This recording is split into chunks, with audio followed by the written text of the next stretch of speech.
Welcome to the first episode of After Hours. This is the story segment of the channel told in this endearingly charming closet. It's very small. At least it's a walkthrough. Um, you know, there's space. So, yeah, we're gonna be in here for a little while. it's story time. It's gonna be a new topic every time I do one of these vids.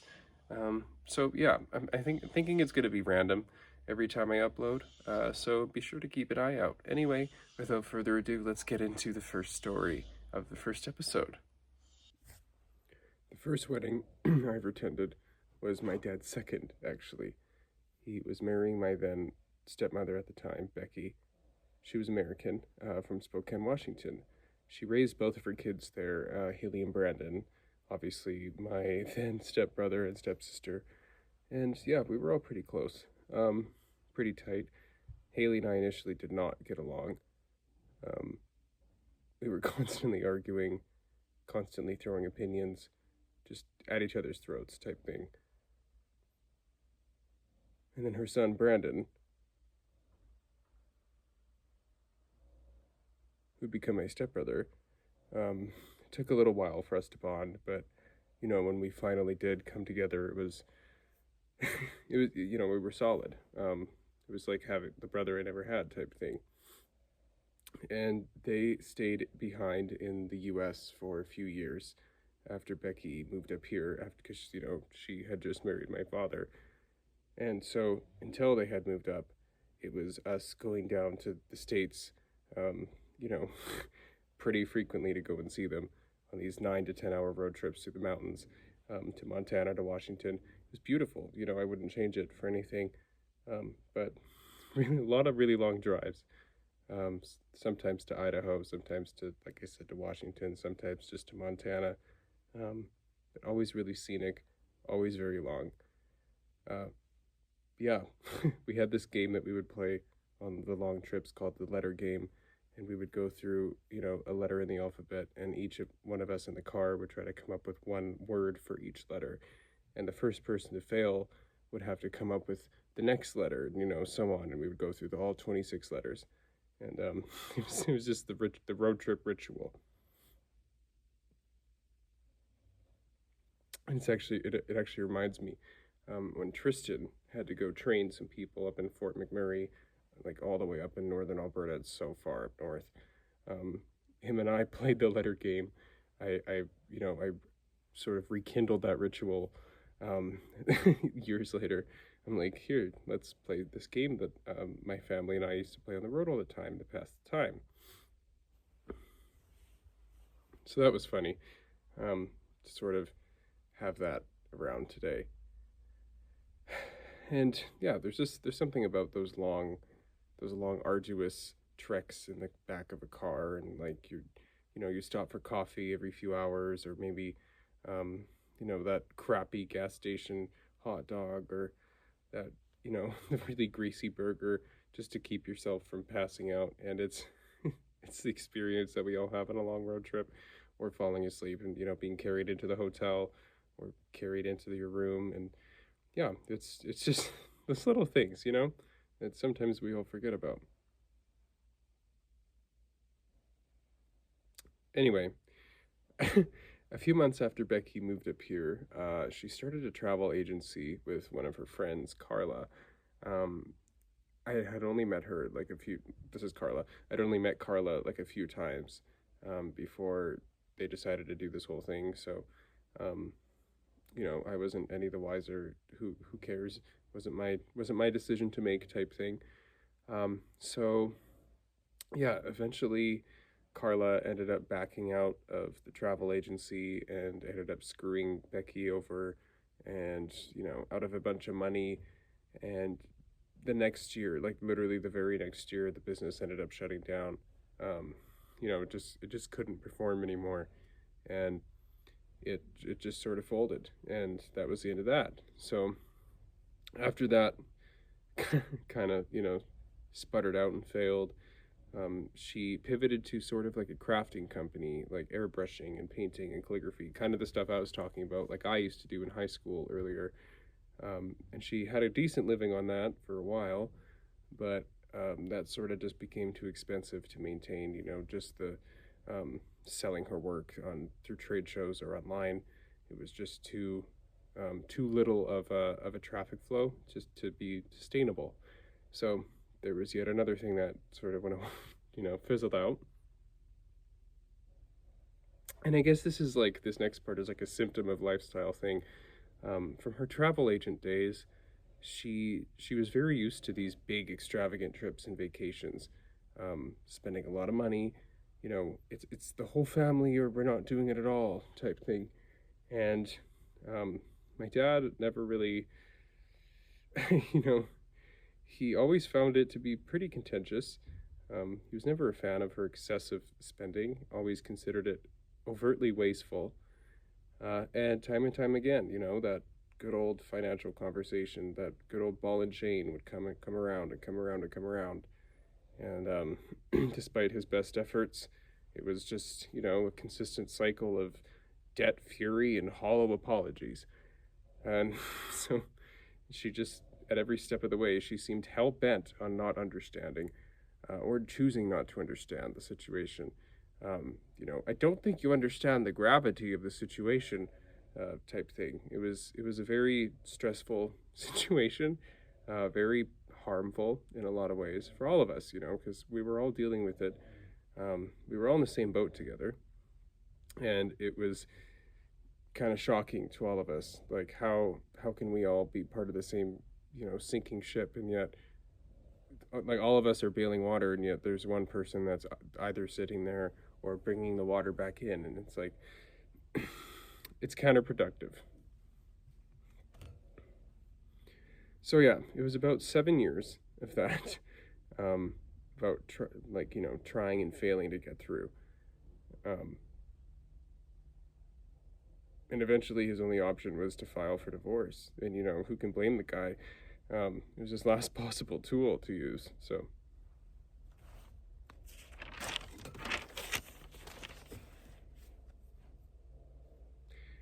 the many marriage counseling sessions that Becky and my dad had didn't seem to help either. My dad actually admitted that it potentially pushed them further apart. And instead of neutralizing, the horrible situation that was springing up around them, it just it inflamed everything even more. It added that little bit of extra tension to push everything over the edge, and to yeah, it derailed an already fragile situation. And the failed sessions that I just brought up, their failed therapy sessions would then lead to these long-winded talks with Becky and I, sitting on my dad's patio having cigarettes together and talking about his emotional state or his upbringing or why he is the way he is and why I am the way I am and yada yada yada yada. And it was these times that, they were the most strangely intimate conversations that Becky and I had ever had together. And yet every time that she would sit me down, let's have a smoke, let's talk this out, let's hash whatever out. It seemed like she was digging or searching for something. Um, you know, Justification. Um, I don't know, something to make her feel better. But yeah, it was just I'm not sure how such a profound understanding of of one another as people would cause our relationship to just disappear. Um, but perhaps it's just for the better. So whatever way we were going, didn't really matter. Because Haley and I never really got along. Um, she was always a very opinionated person. This was my stepsister.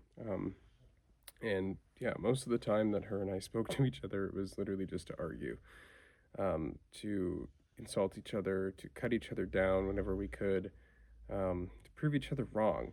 And it was a very toxic relationship for a while. And yeah, toward the end of the marriage, sure, we got along. We found solace in the experience that we had together, and it then became more of a constructive relationship, and then we started talking and opening up to each other and understanding one another and giving each other patience and grace and slack and understanding and all of this other stuff and yada yada yada yada. And then we finally became friends. But by then there wasn't really a point to it because there wasn't anything left between us as people, as family, as friends. So there goes that, I guess. Brandon, however, my stepbrother would have been, never had a bad relationship with me to begin with. It just sort of took us a while to develop that sort of brotherly bond. But yeah, once it was there, it was solid.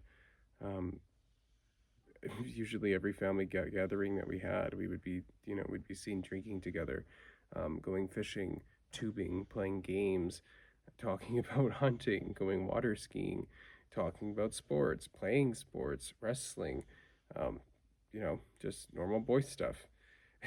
Reminds me of, actually, ironically, reminds me of a lot of the vacations that we all used to take as a family. To the trek that we took throughout Europe, I think, was probably the highlight of it. My favorite of all of them. We all went to Hawaii at one point as well. That was really nice. I accidentally brought some coral home illegally. I didn't realize that that wasn't a thing. That that's like against Hawaiian state law. It's like it's theirs. It belongs to them. I didn't know that until I got home. Brought it through airport security. Completely fine. All of that. So yeah, I made out with like a bandit with like 8 or 9 pieces of coral. It was insane. I was really proud of that. Without knowing that it was illegal.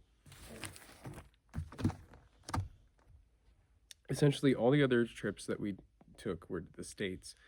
Um, Many times they were like the same ones over and over again. Like I said earlier, like we were going to see Haley and then going to see Brandon. So it was like usually it was Idaho, Washington, Montana, that whole area. Unless it was somewhere else we were driving, like Oregon or California.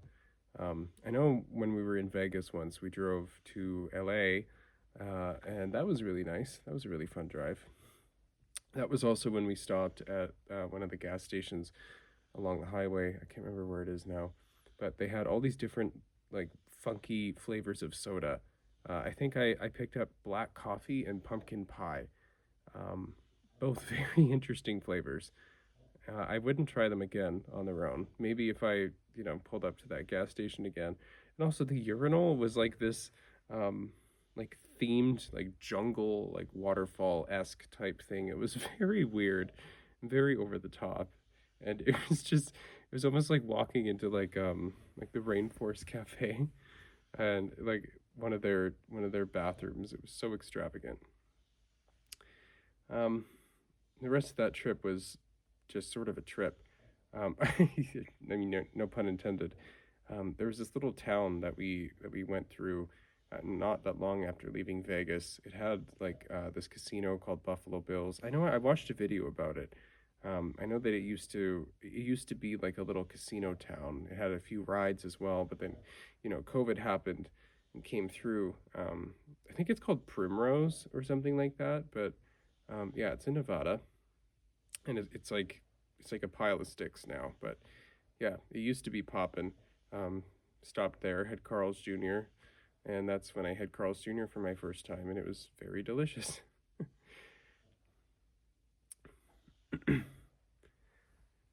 The time I spent back in my hometown, in Medicine Hat, it definitely helped shape me into who I am today.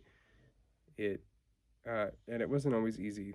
Um, I don't have the fondest memories of being back home, and I find whenever I visit, whenever I'm there, it all just wells back up in my mind, and all of that, like brought up earlier, um, those problems, those things that I try to leave behind. It's like that I slip back into that mindset whenever I go back to those places, and I myself, I like to leave my problems where I am, and I don't like to let them follow me. I don't like to let trouble follow me. We all have enough trouble as it is. I just like to strip myself of it all completely and just, like I said, just leave it where I am and put it into a box and just not have to unpack it and not have to deal with it until I'm, not have to address it until I choose to. And to me, that's more healthy than keeping everything, keeping something in the back of my mind, keeping it on the back burner. It's better to deal with it and to leave it somewhere when you know you can deal with it rather than keeping everything juggled because it's impossible to deal with all of your problems at the same time. Like, this is why people have to sit down and think through them one chunk at a time. It's not something that you just do. You don't just solve something overnight. You have to chip away at it. You have to ask yourself questions. You have to make sure that you are on the same page of you, that your strength, your worth, your truth, the know-how. So, and no one can take that away from you. Only you know you the best out of anybody. And you you can help yourself the best out of anybody. And you can't let anyone lie to you. No one can insult you. Nobody can change you, because if your truth is rock solid and that wisdom that you have about yourself is deep within you, and it's based on who you are and who you have become as a person, and who you can look back upon and say, wow, I'm eons away from whoever that person is, because that's how far you've come. Those are the pieces of yourself that you've looked at and you've addressed, and you've either seen them as problematic or as no longer adaptable, or sometimes just useless and just not needed anymore. So, sometimes you need to either cut out people, cut out pieces of you, not sacrifice pieces of yourself, but get rid of things that, like I said, are just taking up space. And I like to do a lot of that too. Every year, every few months, every whatever, I like to take a few steps back, look at myself, reevaluate my personality, my goals, my dreams, my ambitions, everything that's sort of swirling around in my head. What do I want to keep? What can I let fall on my ear? What do I have to deal with right now?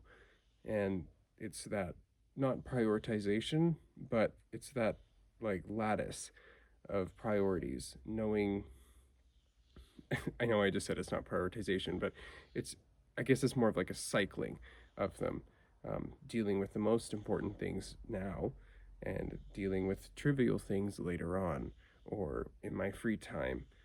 And to me, that is like I said earlier, it's infinitely better to deal with it in bits and pieces today than wait until it becomes, critical mass, because usually by then there's nothing you can do at all. So anyway, y'all, the time is like 12:30. I'm not going to bed. I'm probably going to go play like some Overwatch or a little bit of Kerbal Space Program. I'll let you guys know how my program results go. If I play Kerbal Space, I probably will. Yeah, probably have an update tonight. Gonna keep the party going. Excuse me, I don't know why I'm hiccuping so much right now. But yeah, I'm gonna go do some games. Y'all feel free to join the Discord server. I have posted the link. I will throw it in the description. So my other programs in Kerbal Space Program were predictable failures. My first moon program was the Hermes program, and the first successful moon landing was Hermes 5. And I kind of got really confident off of that success. And then it was the Cartographer series, which was like a series of satellites, 21 in total. I think only 6 of them actually are orbiting Kerbin right now successfully. And then there was the Magnetar series, which is the first one. I think I launched total of 6 of those, and only 4 of them were orbiting right now. It's actually the most successful constellation right now. Yep. And then we have the Orion program, which only 4, 5, and 6 made it around the moon, orbiting the moon of Kerbin. So that's interesting. And then I have the Pulsar program, which there's only one Pulsar right now. It's a Kerbin relay. Basically keeps all those satellites talking to each other so I can still do space missions and still send rockets and stuff. I'll have to show you guys one time. It's hilarious, but yeah. So yeah, I'm sending up a bunch of satellites in my game, so that's interesting. Um, yeah, I've been climbing through the ranks in Overwatch 2 competitive wise lately. Not exactly where I would like to be, but oh well. It's dedication. That's also going to be part of an upcoming series I have called Documenting the Dive. Um, Basically, going to be just going over my stats and nothing else. And we're going to try to see what's wrong and where I can improve and how, and maybe some gameplay and, some fun jazz. But as for that, thank all of you for joining the first episode of After Hours, the first of what I know and hope will be many. So, I love all of you. Good night. Have a good sleep. And yeah, thank you for staying up with me. So, good night. Love you. Bye.